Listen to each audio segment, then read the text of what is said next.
We visited Nyarugunga village in Kigali in order to build relationships and work with people on the ground to create a plan to lift the village out of poverty. The heat of the day was rivaled only by the warmth of the people. The children excitedly led us to the welcoming ceremony they had planned for us.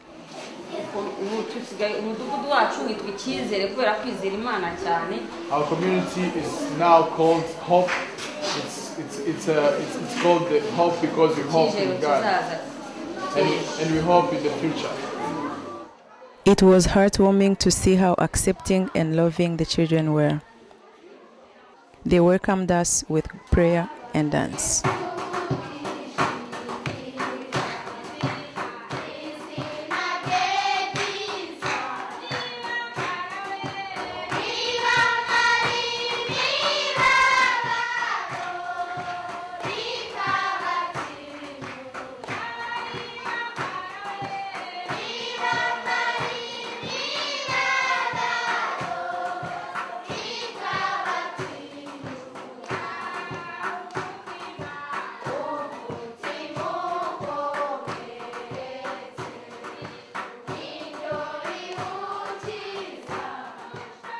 Thank you for sharing your joy and for letting us dance with you.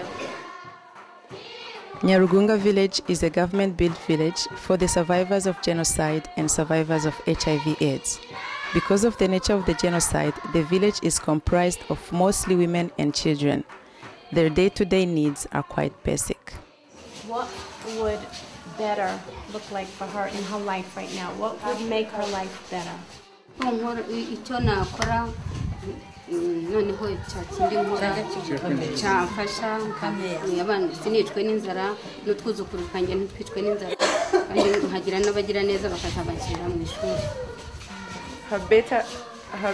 would be if she finds something she can do to make money to buy some food and clothes for herself and for her grandkids.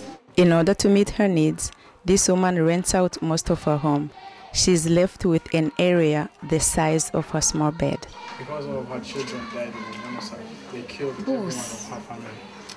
She's only alone. Even her husband. They also beat her very much, and she's also handicapped, and she can't do some stuff. The most powerful feeling I experienced in the village was, given all they have lived through and all they are living through, they still had within them hugs and smiles.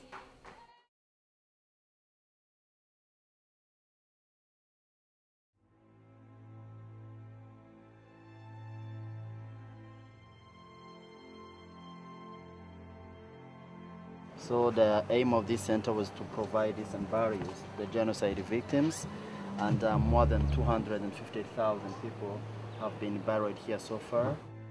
And at the end you shall see a children's section, the one which is emphasizing on how children were being targeted as they were aiming to finish off the whole generation. So those are traditional weapons and modern weapons. And in the rural areas, most of the victims were hurt by machetes and killed by traditional weapons, while in the cities they used guns. And during the genocide, many dead bodies are dumped by the roadside, and dogs were eating the rotting flesh of the people, and they were thrown like septic tanks like everywhere.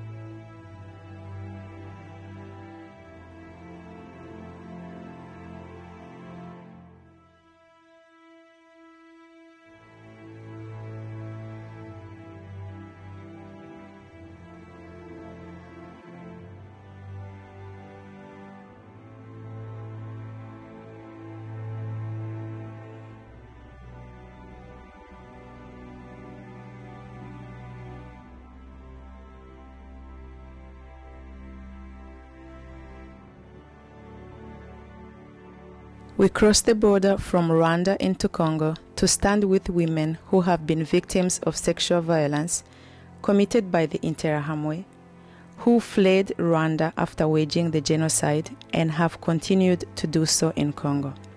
Their main weapon is to brutalize the women. The Heal Africa Hospital in Goma takes a holistic approach to healing. After healing their bodies, they offer them education in the arts and leadership. We were able to support them by buying bags and clothing made to raise money to help fund the hospital.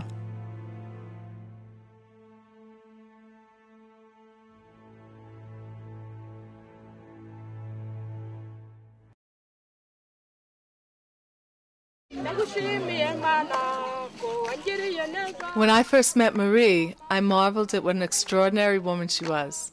But after spending time in the company of the women of Rwanda, I realized she's an ordinary woman. It reminds me of how here on Earth we marvel at Superman's power, but on his home planet, that's how they all are.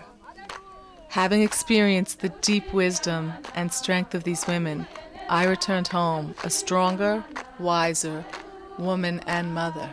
And we're happy to meet each one of you and learn your names and hug you. Even more special to us that we're going home with lots of love from all of you.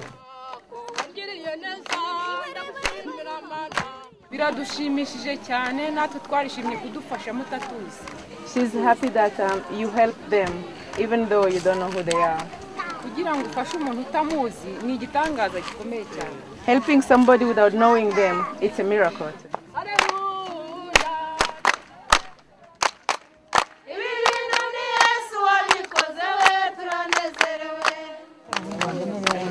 We are forever changed because of you.